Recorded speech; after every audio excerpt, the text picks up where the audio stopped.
Dear aspirants, आज जो हम कवर करने वाले हैं जेल विभाग 24 जुलाई 2017 का थर्ड शिफ्ट का जो पेपर है उसे कवर करने जा रहे हैं। ये हमारा 2017 के पेपर का 15वां सेशन है, 15वां वीडियो है। इससे पहले हम इसके 14 वीडियोस को कवर कर चुके हैं। 2018 के पूरे पेपर्स को कवर कर चुके हैं। तो जो इस चैनल को पहली बार देख रहे हैं सब्सक्राइब कर लें और पास में दिए गए बेल आइकन पर क्लिक कर लें, जिससे हर एक पेपर का नोटिफिकेशन आप तक पहुंचता रहेगा। क्योंकि इसके साथ साथ आपको कमेंट बॉक्स में ये भी करके बताना है, लिख करके देना है कि आप जेल प्रहरी के बाद ग्रुप डी के पहले पेपर चाहते हैं या एनटीपीसी के प्रीवियस पेपरों को सॉल्यूशन चाहते हैं। कमेंट बॉक्स में ज़रूर कमेंट करके बताएं। तो आइए शुरू करते हैं बहुत ही बेहतरीन तरीके से सभी क्वेश्चनों को।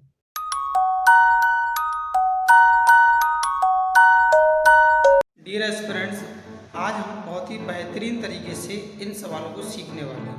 तो आइए शुरू करते हैं। डियर एस्पिरेंट्स, क्वेश्चन में हमें गिवन है कि दी हुई संख्या श्रेणी में गलत पद ज्ञात करें। 48, 24, 72, 34, 108 और 54। तो हमने देखा इसमें पैटर्न क्या चल रहा था। सबसे पहले हमने क्या किया, 2 से इसमें डिवाइड किया, 2 से डिवाइड किया, फिर 3 का मल्टीप्लाई किया। 2 से भाग देने पर हमें 24 प्राप्त हुआ और 3 का गुणा करने पर हमें मिला कितना, 72। अगर हमने फिर से 2 से भाग लगाया, जैसे ही हम 2 से भाग लगाते तो हमें यहाँ क्या मिलता, 36। और 36 में अगर हम 3 का गुणा कर देते, कितने का, 3 का, 3 का मल्टीप्लाई करते तो मिला 108। और फिर से हम 2 से डिवाइड कर देते तो क्या मिलता, 54। यानी कि हमारा ये पैटर्न गलत हुआ है। 36 के प्लेस पर क्या, 34 के प्लेस पर क्या आना था, 36। आंसर इसका ऑप्शन नंबर थर्ड कि 34 जो लिखा हुआ है गलत पद है। आइए चलते हैं नेक्स्ट क्वेश्चन की ओर। क्वेश्चन में हमें गिवन है कि एक आयताकार मैदान का क्षेत्रफल 560 मीटर स्क्वायर है। यदि मैदान की लंबाई 20 मीटर है तो उसका परिमाप ज्ञात कीजिए, कितना होगा। देखिए, मान लीजिए ये हमारा एक आयत है, इसका क्षेत्रफल हमें पता है कि कितना होता है, 560 दे रखा है और हम जानते हैं लंबाई गुणा चौड़ाई। तो लंबाई का मान दे रखा है 20, चौड़ाई का हमें पता नहीं है तो बी हमने लिखा छोड़ दिया। तो अगर यहाँ से हम विड्थ को फाइंड करते हैं तो 20 से हमने डिवाइड किया, 0 से 0 चला गया, 2 से डिवाइड लगा दी, कितना आ गया, 28। चौड़ाई इसकी 28 है और लंबाई उसकी दे रखी है कितनी, 20। अब हमें इसका परिमाप ज्ञात करना था। देखिए, परिमाप के लिए हम जानते हैं कि लंबाई प्लस चौड़ाई, फिर लंबाई प्लस चौड़ाई, यानी कि 2 लंबाई प्लस चौड़ाई। इन दोनों को हमने पहले जोड़ दिया तो ये निकल आ गया 48। 48 का दोगुना कर दिया, आंसर आ गया 96 मीटर, जो कि ऑप्शन नंबर 4 में हमें गिवन है। आइए चलते हैं नेक्स्ट क्वेश्चन की ओर। क्वेश्चन में हमें गिवन है कि 10 महिलाएं एक कार्य को 7 दिनों में पूरा कर सकती हैं। तो हमने देखा 10 जो फीमेल हैं वो काम को 7 दिनों में पूरा कर सकती हैं, तथा 10 बच्चे उसी कार्य को 14 दिनों में पूरा कर सकते हैं। तो यहाँ से हमने देखा 10 चाइल्ड कार्य को कितने दिनों में, 14 दिनों में। तो हम यहाँ से एफिशिएंसी निकालते हैं F/C का। आपने देखा 10 से 10 कैंसिल हो जाएगा, 7 से इसको काटेंगे तो यहाँ बचने वाला है 2, यहाँ बचने वाला है 1। यानी एक महिला एक दिन में 2 कार्य करती है तो एक चाइल्ड कितना काम करता है, 1 काम को करता है।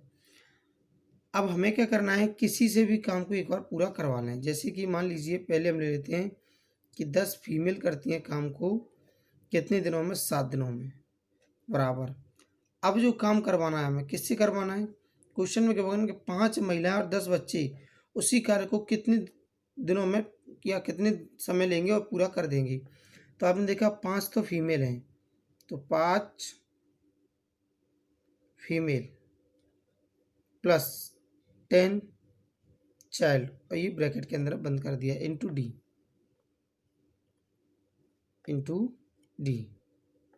तो यहाँ हम क्या करती है, हमारा F का जो मान है वो 2 है और C का 1 है, यानी एक महिला 2 काम करती है। तो आपने देखा 10 × 2 × 7, और ये F है तो 2 का गुणा हमने 5 में कर दिया तो ये आ गया 10, और 10 का गुणा 1 में किया तो ये भी आ गया 10, इंटू कितना समय लगने वाला है, D समय लगने वाला है। अब इन दोनों को जोड़ दिए तो ये कितना आ गया, 20, तो 20 को हमने नीचे भेज दिया, तो ये लिखा हुआ है 10 गुणा 2 गुणा 7। 2 से इसको काटा 10, 10 से इसको काट दिया, तो हमारे पास क्या बचा 7। यानी 7 दिन में काम को पूरा कर देंगी। कौन कौन? 5 महिलाएं और 10 बच्चे। तो इसका आंसर है ऑप्शन नंबर 3। आइए चलते हैं नेक्स्ट क्वेश्चन की ओर। क्वेश्चन में हमें गिवन है कि 4 वर्ष पूर्व ए और बी की आयु का अनुपात 2:3 था। 4 वर्ष बाद उनकी आयु का अनुपात 5:7 हो जाएगा। तो ए की वर्तमान आयु क्या है? तो आपने देखा ये वर्तमान आयु और 4 वर्ष पहले की बात करते हैं, तो हमने लिख दिया माइनस का 4 ईयर। तो यहाँ हम लिख देते हैं ए और बी जिनका अनुपात गिवन है 4 वर्ष पहले कितना, 2:3। फिर हम जाते हैं 4 वर्ष बाद में, तब हो जाता है 5:7। अब देखा इन दोनों में कितने का अंतर है, 4 का, और इधर कितने का अंतर है, 3 का। तो हमने देखा कि अंतर अलग अलग हैं। इसके लिए हम क्या करते हैं, पहले इन दोनों में कितने का डिफरेंस हुआ, 2 का, गुणा यहाँ कर दिए। इन दोनों में कितने का डिफरेंस है, 1 का, गुणा यहाँ कर दिए। जैसे ही करते हैं तो अनुपात नए निकल कर आते हैं, जैसे कि 4:6 और 5:7। तो यहाँ से यहाँ तक हम देख रहे हैं 1 का अंतर है, और यहाँ भी कितने का अंतर है, 1 का। तो हमें ये पता चला कि 1 यूनिट का जो मान निकल कर आएगा वह 8 वर्ष निकल कर आएगा, क्योंकि यहाँ से यहाँ तक जो अंतर है वो 8 वर्ष का है। अब हमें ए की आयु निकालनी है, तो ए की आयु में हमने गुणा कर दिया यहाँ पर, तो कितना हो जाएगा ये, या यहाँ कर दो, कहीं पर भी कर दो, यहाँ कर देते हैं। 8 का 5 गुना किया 40।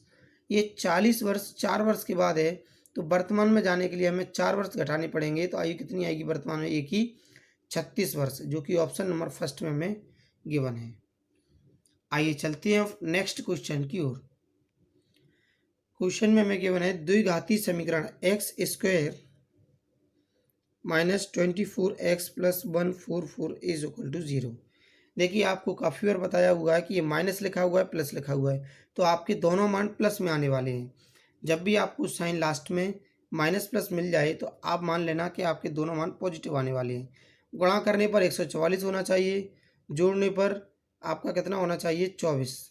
तो आपने देखा कि ऐसा कौन कौन सा मान पॉसिबल है, केवल एक ही मान पॉसिबल है, 12 × 12। लेकिन इसको मैं पूरा का पूरा डिटेल में आपको करके बता देता हूँ। देखिए सबसे पहले हम इसके क्या करते हैं, फैक्टर करते हैं किसका, 24 का।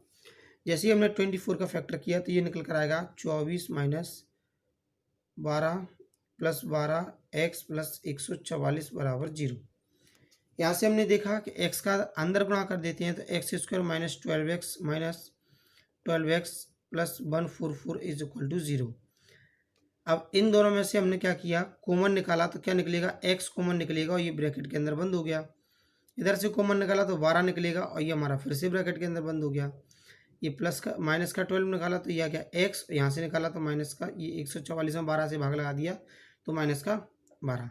तो आप एक बार इसको लिख दिया इन दोनों को कॉमन लेने के बाद, एक बार इसको और इसको लिख दिया, तो x - 12।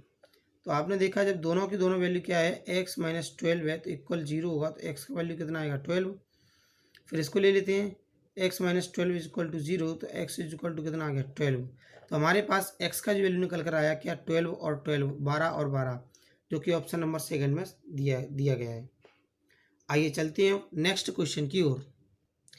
क्वेश्चन में हमें गिवन है कि यदि किसी गोला का व्यास 25% कम कर दिया जाए तो उसके वक्रपृष्ठ क्षेत्रफल में कितने प्रतिशत की कमी आएगी।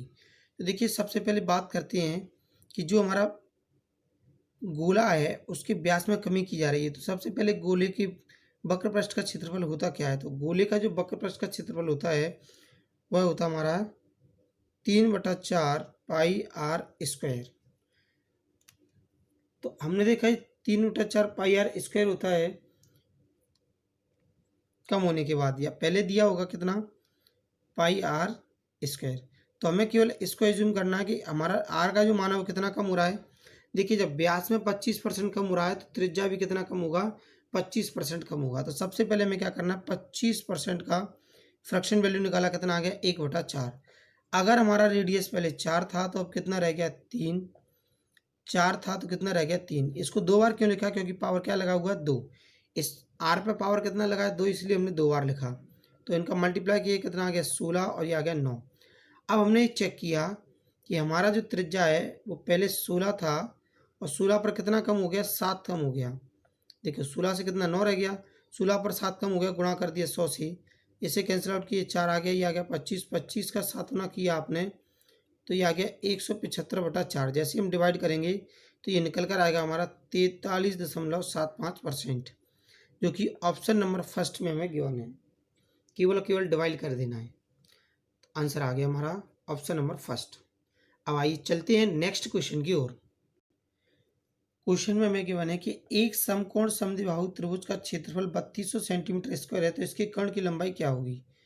देखिए अगर चित्र की बात करें तो हमने चित्र बना दिया, इसका जो क्षेत्रफल दे रखा है कितना दे रखा है 3200 सेंटीमीटर स्क्वायर। तो हम जानते हैं क्षेत्रफल का सूत्र क्या होता है 3200, ये हमने क्षेत्रफल लिख दिया। क्षेत्रफल बराबर 1/2 भुजा गुणा भुजा। क्यों? क्योंकि इसमें ये वाली भुजा कैसी इक्वल है। तो अगर मैंने मान लीजिए इस साइड को ए मान लिया, इसको ए मान लिया, तो इन दोनों का जो मान निकाले तो ए का अगर ए में गुणा करें तो क्या बनेगा ए स्क्वायर। तो हमने इस 2 का इधर गुणा कर दिया तो 32 का 2 गुना बन गया 6400 और ए स्क्वायर को हटा दिया तो इधर अंडर रूट लग गया, रूट से बाहर निकाला तो कितना निकल कर आ गया 80। तो हमारा ए का वैल्यू निकल कर आ गया 80, तो इसका भी वैल्यू कितना हो गया 80। देखिए अब हमें ये गिवन है कि अगर ये 80 है और ये भी 80 है, अगर इस डायगोनल का मान निकालेंगे पाइथागोरस प्रमेय लगा करके, तो ये जो निकल कर आएगा क्या निकल कर आएगा √2 × a। जैसे कि हम उसमें लगाते हैं किसमें वर्ग का क्षेत्रफल, जैसे कि वर्ग अगर हमें दिया है तो उसकी साइड्स इक्वल होती हैं और उसका विकर्ण क्या निकल कर आता है a/√2। ऐसे ही हमने देख लिया कर्ण का स्क्वायर बराबर लंब का स्क्वायर प्लस आधार का स्क्वायर, जब सॉल्व करेंगे तो निकल कर आएगा a/√2 और इसका मान हमें पता है कितना है 80 और √2 का √2 लिख दिया सेंटीमीटर। तो हमारा आंसर आ गया ऑप्शन नंबर थर्ड, इसका करेक्ट आंसर है। आइए चलते हैं नेक्स्ट क्वेश्चन की ओर। क्वेश्चन में हमें गिवन है कि ए 25 घंटे में 75 प्रश्न लिख सकता है। तो हमने देखा ए नाम का जो व्यक्ति है वह 25 घंटे में 75 प्रश्न लिखता है। तो हमने देखा 1 घंटे में कितना पेज लिखेगा, तो डिवाइड कर दिए तो ये निकल कर आ गया कितना 3 पेज। 1 घंटे में 3 पेज टाइप कर पाएगा। अब बात करते हैं आगे दे रखा है ए और बी मिलकर, अब ए और बी मिलकर 27 घंटे में 135 प्रश्न यानी 135 पेज टाइप किए कितने घंटे में 27 में। तो डिवाइड किया तो यहाँ पर निकल कर आया 5 पेज टाइप करते हैं 1 घंटे में पर आवर। कौन कौन ए और बी। तो यहाँ से हमें ये पता चला कि ए नाम का व्यक्ति 1 घंटे में 3 टाइप करता है, तो बी नाम का व्यक्ति कितने करता होगा 2 पेज टाइप करता होगा। अब बी नाम के व्यक्ति को कितने पेज टाइप करने हैं 42, 1 घंटे में कितना टाइप करता है 2, तो 2 का हमने इसमें डिवाइड कर दिया तो आंसर निकल कर आया कि 21 घंटे का टाइम लगने वाला है किसको वी नाम के व्यक्ति को, और वह क्या करेगा 42 पेजों को टाइप कर देगा। तो आंसर इसका ऑप्शन नंबर सेकंड। आइए चलते हैं नेक्स्ट क्वेश्चन की ओर। क्वेश्चन में हमें गिवन है कि 4 अंकों की सबसे बड़ी संख्या जो एक पूर्ण घन है। देखिए पूर्ण घन का अर्थ ये हुआ कि जो संख्या आपका मान लीजिए 8 हमारा है, तो 8 का अगर हम फैक्टर करें तो क्या होगा 2 गुणा 2 गुणा 2, तो ये हमारा कितना निकल कर आएगा पूर्ण घन निकल कर आएगा। तो हमें 4 अंकों की सबसे बड़ी संख्या देखना है। तो सबसे पहले हमने इसको देखा, तो इसके जैसे ही हमने फैक्टर किए होंगे तो ये निकल कर आएगा 9 गुणा 1 1 1 1, यानी ये निकल कर आएगा, इसका और भी कोई फैक्टर नहीं बन पा रहा है। तो ये हमारा गलत आंसर होगा क्योंकि क्यू रूट से बाहर निकलना चाहिए। इसकी अगर बात की जाए तो ये बिल्कुल निकल सकता है क्योंकि 2 गुणा 2 गुणा 2 10 गुणा 10 गुणा 10, तो ये बाहर निकल कर आएगा कितना हमारा 20। लेकिन हमने ये देखा क्या इससे और कोई बड़ी संख्या है जो इसके फैक्टर बन रहे हो। हमारे पास केवल एक ऑप्शन बचा, इसके हमने फैक्टर किए तो ये निकल कर आएगा 21 गुणा 21 गुणा 21। तो आपने देखा ये क्यूब रूट से बाहर निकल कर आ रहा है, बिल्कुल करेक्ट कितना 21। तो बड़ी संख्या बताना है तो ये भी हमारा क्या एक परफेक्ट क्यूब है, इसलिए इसका आंसर है ऑप्शन नंबर फर्स्ट। आइए चलते हैं नेक्स्ट क्वेश्चन की ओर। क्वेश्चन में हमें गिवन है कि निम्नलिखित श्रेणी में प्रश्नवाचक चिन्ह के स्थान पर क्या आना चाहिए। सबसे पहले 45 गिवन है, उसके बाद 60। तो आपने देखा इन दोनों में कितना जोड़ा गया केवल 15। अब यहाँ पर क्वेश्चन मार्क है तो हमने छोड़ दिया। उसके बाद फिर हमें भी नहीं पता क्या जोड़ने वाला है 96। 96 के बाद हमने देखा कितना जोड़ा गया है, तो 96 में हमने जोड़ा कितना 21, तो हमें क्या मिल गया यहाँ पर 117 मिल गया। अब 117 में हमने कितना जोड़ा 23, तो हमें क्या मिल गया 140। तो हमने देखा ऐसा कौन सा पैटर्न बन रहा था जो इसको कंटिन्यू कर रहा है। ये 15 था, यहाँ 2 का डिफरेंस है तो हमने 2 और जोड़ दिया यानी कि 17 जोड़ते हैं तो यहाँ कितना जोड़ा जाएगा 19। देखिए पैटर्न फॉलो हो रहा है 17 15 17 19 21 23। तो आप जैसे ही इसमें 17 जोड़ेंगे तो यहाँ कितना निकल कर आने वाला है 77 77।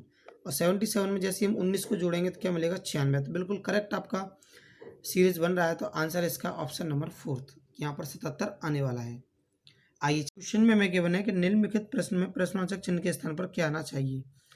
अगर 15 का हम यहाँ x में गुणा करते हैं, x मान लेते हैं प्रश्नवाचक चिन्ह के स्थान पर, तो ये निकल कर आता कितना 15x + 4/15 माइनस इसको सॉल्व करते 5 का गुणा 10 में किया तो ये हो गया कितना 50 और 3 जोड़ दिया तो 53/5 माइनस इसको सॉल्व करते तो ये हो जाता हमारा कितना 10 और 7 17/5 प्लस 16 बराबर 15 8 120 और एक ये 124/15। अब इसका हम एलसीएम ले लेते हैं। देखिए एलसीएम जैसे ही हमने लिया इस पूरे पार्ट का तो ये आ गया 15 बराबर में लिखा हुआ है 124/15। तो इस 15 से भाग देने वाले हैं तो यहाँ तो यही बचने वाला है क्या 15x + 4 माइनस 5 से भाग लगाया 3 का हमने 53 में गुणा कर दिया। जैसे ही हम 53 के अंदर 3 का मल्टीप्लाई करेंगे तो ये निकल कर आएगा कितना 159। फिर हमने दोबारा से देखा 3 से 5 से इसका डिवाइड किया 3 आया 3 का गुणा फिर से कर दिया तो ये आ गया हमारा माइनस का 51 प्लस इसके अंदर हम गुणा करेंगे कितने का 15 का, तो 15 का गुणा 16 में कर दिए तो ये आ गया 240। हमने देखा कि ये वाला पार्ट इससे कैंसिल हो गया 15 से 15। अब माइनस माइनस वाले को हमने ऐड कर लिया किस किस को इन दोनों को। इन दोनों पार्टों को जैसे ही हमने सॉल्व किया तो 159 और 51 ये दोनों की दोनों माइनस की हैं तो माइनस का कितना आ गया 210। तो ये वाला पार्ट जो है माइनस का 210 आ गया और इसमें से हमने सॉल्व किया तो हमारे पास जो बचने वाला है प्लस का 30 बचेगा और 3 ये दे रखा है 4 ये दे रखा है। यानी इस पूरे पार्ट को हम जो लिख सकते हैं वो क्या लिख सकते हैं 15x + 30 यहाँ से बच्चा 4 ये हो गया हमारे पास तो ये निकल कर आया कितना 34 बराबर 124। 34 को हमने इधर भेज दिया तो 15x बराबर ये हमारे पास बचेगा कितना 90। 15 से हम डिवाइड कर देते हैं तो x का वैल्यू निकल कर आएगा कितना 6 जो कि ऑप्शन नंबर 4 में हमें गिवन है। इस क्वेश्चन का आंसर हम आसानी से समझ पाए होंगे। अगर नहीं समझ पाए हैं तो एक बार रिपीट करके वीडियो को देख लीजिएगा, पूरा का पूरा क्वेश्चन आपको समझ आ जाएगा। आइए चलते हैं अब नेक्स्ट क्वेश्चन की ओर। क्वेश्चन में गिवन है कि एक लड़का 3 किलोमीटर प्रति घंटे की गति से विद्यालय जाता है और 2 किलोमीटर प्रति घंटे की गति से पुनः गांव वापस आ जाता है। यदि उसे कुल मिलाकर 5 घंटे लगते हैं तो गांव और विद्यालय के बीच की दूरी बताइए कितनी है। देखिए जब विद्यालय जाता है तो 2 किलोमीटर प्रति घंटे की गति से जाता है और वह वापस लौट कर आता है तो 3 किलोमीटर प्रति घंटे की गति से। इन दोनों का हमने एलसीएम लिया कितना आ गया 6। 2 से डिवाइड किया तो ये 3 घंटे लगने वाले हैं, 3 से डिवाइड किया तो ये 2 घंटे लगने वाले हैं। हमने देखा टोटल ओवरऑल कितना टाइम लगा 5 घंटे। तो दूरी कितनी है 6 किलोमीटर। देखिए जब बीच की दूरी पूछी गई है तो आपका आंसर यही करेक्ट है ऑप्शन नंबर 3 वाला। अगर पूछा जाता कि कुल उसने कितनी दूरी तय की तो फिर हम इसमें 2 का गुणा कर देते क्योंकि 6 किलोमीटर आने का और 6 किलोमीटर जाने का। आइए चलते हैं अब नेक्स्ट क्वेश्चन की ओर। क्वेश्चन में हमें गिवन है कि कोई मोटर गाड़ी 10 घंटे में एक यात्रा पूरी करती है। आधी दूरी 21 किलोमीटर प्रति घंटे की गति से और शेष दूरी 24 किलोमीटर प्रति घंटे की गति से तय करती है तो उसकी दूरी ज्ञात कीजिए क्या होगी। तो मान लीजिए टोटल दूरी हमारी कितनी है x। अब अगर आधा दूरी किसको कवर करनी है, आधा कर दिए तो x/2 और ये भी हो गया x/2। तो आधा दूरी जो हमने तय की है वो किससे की है 21 किलोमीटर प्रति घंटे से। तो हम जानते हैं क्या होता है चाल बराबर दूरी बटा समय। अगर हमें चाल दे रखा है और समय को हम यहाँ लिख दें टाइम को तो डिस्टेंस अपॉन क्या आएगा स्पीड। स्पीड हमारी कितनी है 21 किलोमीटर प्रति घंटे तो हमने यहाँ कर दिया गुणा 21 किलोमीटर प्रति घंटे प्लस 24 किलोमीटर प्रति घंटे। तो बराबर कितना आना चाहिए 10 घंटे आना चाहिए, 10 आवर आना चाहिए। तो हमने देखा इन दोनों गुणा किए, कितना आ गया ये x/42 और ये आ गया x/48 बराबर 10 घंटे। इसका इधर गुणा किए, इसका इधर गुणा किए, तो ये आ जाएगा हमारा कितना 48x 42x 10 गुणा 42 गुणा 48, इन दोनों का जो गुणा करते हैं गुणा करने के बाद डायरेक्ट इधर लिख दिए। तो ये कितना आ गया 90x बराबर 10 गुणा 42 गुणा ये 48। तो हमने क्या किया, जीरो से जीरो कैंसिल आउट किया, 3 से कैंसिल आउट किया इसको, तो ये आ गया 14, अच्छा 3 से कैंसिल आउट किया 16, तो 16 गुणा कितना कर दिए 14, तो ये निकल कर आएगा हमारा कितना 6 चौक 24, यानी कि ऑप्शन नंबर 4 जो है 224 किलोमीटर, यही इसका करेक्ट आंसर है।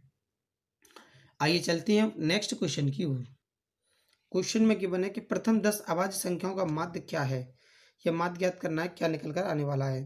तो सबसे पहले 10 अभाज्य संख्या लिखते हैं। सबसे पहली अभाज्य संख्या क्या है, सम संख्या है लेकिन 2 है। उसके बाद अभाज्य संख्या आएगा हमारा 3, 5, 7, 11, 13, 17, 19, 23, तो काउंट कर लेते कितनी हो गई, 1 2 3 4 5 6 7 8 9, अभी 9 हो पाई हैं, अभी और ले लेते हैं इसमें। इसके बाद आने वाला हमारा कितना 29। तो इन सभी अभाज्य संख्याओं को जोड़ करके कितने का भाग लगाना है 10 का। तो जैसे हमने इन सभी का सम किया तो सम जो निकल कर आने वाला है वो कितना आने वाला है 129/10। जैसे हम जोड़ लेंगे तो 129 आएगा, 10 का डिवाइड कर देंगे तो आंसर आएगा 12.9, जो कि ऑप्शन नंबर 3 में हमें गिवन है। आइए चलते हैं नेक्स्ट क्वेश्चन की ओर। क्वेश्चन में गिवन है कि यदि किसी भिन्न के अंश को 50% बढ़ाया जाए और हर को 50% घटाया जाए तो परिणामी भिन्न 9/7 हो जाती है, तो मूल भिन्न क्या थी। तो मान लीजिए मूल भिन्न थी हमारी x/y और हर एक भिन्न अपने आप में 100% होती है, तो हम यहाँ लिख सकते हैं, देखिए क्या उसने बोला 50% अंश को बढ़ाया जाता है, तो आपने क्या लिख दिया, x हो गया कितना हमारा 150% और y कितना हो गया 50% घटाना है, यानी y का मान हो गया केवल 50%। तो हमारा मूल भिन्न कितना हो जाता है 9/7।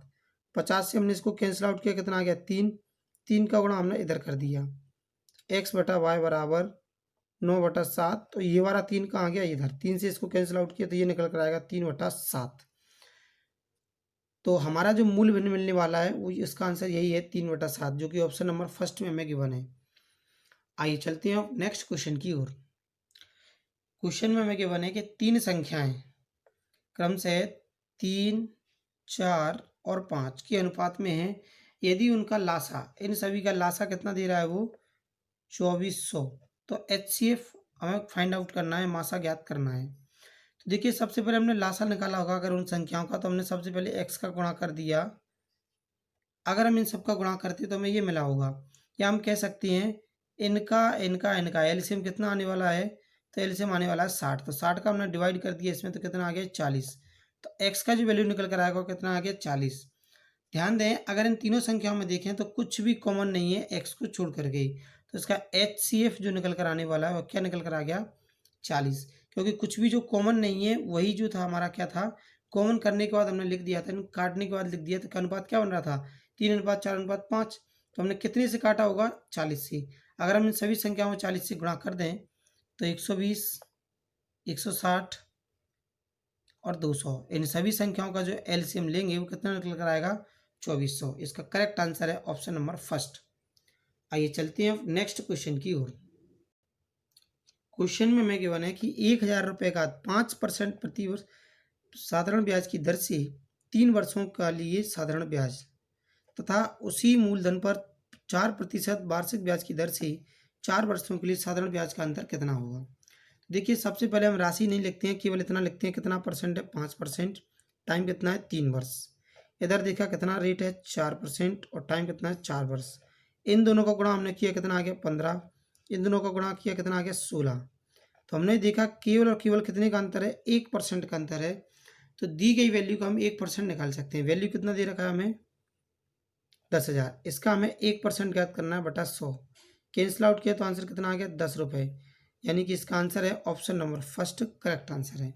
क्योंकि हमें 1% का अंतर मिल रहा है तो केवल 1% निकालेंगे हम, इसका आंसर आ जाएगा हमारा 10 रुपये। आइए चलते हैं नेक्स्ट क्वेश्चन की ओर। क्वेश्चन में हमें गिवन है कि क्रय मूल्य पर लाभ कितना प्रतिशत है यदि विक्रय मूल्य पर 30% के लाभ के बराबर है। देखिए जब विक्रय मूल्य पर लाभ प्राप्त किया है, किस पर, विक्रय मूल्य पर, तो आपने देखा कि लाभ कितना है 30% का, तो 30% को हम फ्रैक्शन वैल्यू में लिख सकते हैं 3/10। जब आपने किसी सामान को 10 रुपये में बेचा है तब 3 रुपये का लाभ कमाया है, ऐसा इस क्वेश्चन में गिवन है कि ये लाभ है और ये हमारा एसपी है। तो हम बता सकते हैं एसपी, प्रॉफिट और सीपी। अगर किसी सामान को आपने 10 रुपये में बेचा, उस पर 3 रुपये का लाभ कमाया, तो खरीदा कितने का होगा, 7 रुपये का। अब हमें ये ज्ञात करना था कि क्रय मूल्य पर कितना लाभ है। तो देखिए जो सामान 3 का खरीदा कितने बेच रहे हैं हम, सॉरी 7 में खरीदा कितने बेच रहे हैं, कितने लाभ पर बेच रहे हैं, 3 पर। तो 3 रुपये का लाभ कमा रहे हैं, 7 पर गुणा कर दिए हमने 100 का, तो ये हो गया 300/7। 300 में जैसे ही हम क्या करेंगे 7 से भाग लगाएंगे तो ये निकल कर आएगा 42.87%, जो कि ऑप्शन में गिवन नहीं है। तो इसका आंसर है नन ऑफ दिस, इनमें से कोई नहीं, क्योंकि इसका जो प्रॉफिट निकल कर आएगा वो निकल कर आएगा 42.87। आइए चलते हैं नेक्स्ट क्वेश्चन की ओर। क्वेश्चन में हमें गिवन है निम्नलिखित भिन्नों में से सबसे छोटी भिन्न हमें फाइंड आउट करना क्या है। पहला ऑप्शन दे रखा है 4/9, दूसरा 9/16, तीसरा 16/25 और लास्ट वाला है 25/49। तो हमें क्या करना है, सबसे पहले गुणा कर देना है। 16 का 4 गुना किया कितना आ गया 64, 9 का 9 गुना किया कितना आ गया 81। तो देखिए बड़ा वाला जो ऑप्शन मिलता है उसको हम तुरंत क्या कर देंगे, कैंसिल आउट कर देंगे, ये वाला हमारा नहीं हो सकता फ्रैक्शन। अब इसको सॉल्व करते हैं। देखो 25 गुना 25 अगर हम किए तो ये कितना निकल कर आता है 625। 50 गुना, लगभग हम इसको 50 मान लेते हैं, 50 का अगर हम 16 में गुणा करते यानी 16 पंजे 80 होता है, लगभग 800 से थोड़ा सा कम निकलेगा। तो हमें ये पता चला कि ये वाला फ्रैक्शन भी हमारा बड़ा हो रहा है, तो इसको भी हमने हटा दिया। अब हमारे पास केवल 2 ही संख्या बची हुई, 4/9 और 25/49। तो हमने क्या किया, 49 का 4 गुना किया। जैसे ही हम देखो 50 का अगर 4 गुना करते हैं तो कितना निकलता है 200, 200 में 4 कम कर दिए कितना आ गया 196, और 25 का 9 गुना किया तो 225 निकल कर आया। तो हमें ये पता चला ये संख्या छोटी है, ये बड़ी है, बड़ी को हमने कैंसिल आउट कर दिया। तो छोटी जो कि ऑप्शन नंबर फर्स्ट पे हमें गिवन है 4/9, यही हमारा करेक्ट आंसर है। आइए चलते हैं आज के लास्ट क्वेश्चन की ओर। क्वेश्चन में हमें गिवन है कि निम्नलिखित भिन्नों में से सबसे बड़ी भिन्न ज्ञात कीजिए कौन सी होगी। पहला ऑप्शन है 23/53, दूसरा है 823/695, 256/435 और लास्ट में गिवन है हमें 413/825। देखिए बड़ा फ्रैक्शन पता करना है तो ऊपर का मान हमारा बड़ा आना चाहिए और नीचे का छोटा। ऐसा कोई दे रखा है क्या ऑप्शन में। तो हमने सबसे पहले देखा इसको अगर हम सॉल्व करते हैं तो देखो 23 का 2 गुना लगभग 46 होता है, यानी ये वाला जो पार्ट आएगा 0.4 के अप्रोक्स में आएगा। कैसे पता चला, क्योंकि इसका अगर आधा पार्ट ऊपर दिया होता तो ये 1 बटा कितना देता, अगर 27 दिया होता तो बिल्कुल 5 दे 0.5, लेकिन ये हमें बड़ा दे रखा है। आगे चेक करते हैं। देखिए एक अकेला ऐसा हमें भिन्न दे रखा है जिसमें ऊपर का मान बड़ा दिया है और नीचे का छोटा दिया है। अगर ऊपर 695 भी दिया होता तो हमारा मान 1 देता है, लेकिन ये जो मान देगा 1 से कुछ ना कुछ बड़ा देगा, लगभग ये निकाल कर देगा कितना 1.184। यहाँ देखते हैं तो ये भी पॉइंट में छोटा मिलेगा 1 से, और ये भी छोटा मिलेगा 1 से, तो ये भी 1 से छोटा है। यहाँ पर 1 से बड़ा मान मिल रहा है, यानी फ्रैक्शन कौन सा हो गया हमारा, ऑप्शन नंबर सेकंड ही हमारा करेक्ट आंसर हो गया। बहुत ही इजी क्वेश्चन था, देखने में भले ही टेढ़ा लग रहा था लेकिन बहुत इजी क्वेश्चन था ये। तो यहाँ तक हमने पूरा का पूरे वीडियोस कवर कर लिया है, सेशन को पूरा कवर कर लिया है। अगर आपको अच्छा लगा हो लाइक करें, शेयर करना ना भूलें। अगर आप इस चैनल को पहली बार देख रहे हैं तो सब्सक्राइब कर लें, पास में दिए गए बेल आइकन पर क्लिक भी कर दें, जिससे हर एक वीडियो का अपडेट आप तक पहुँचता रहे। साथ में कॉमेंट बॉक्स में कमेंट करके बताएँ आप सबसे पहले किसके प्रीवियस पेपरों को सॉल्यूशन प्राप्त करना चाहते हैं, NTPC का या फिर ग्रुप डी का। कमेंट बॉक्स में कमेंट ज़रूर करें।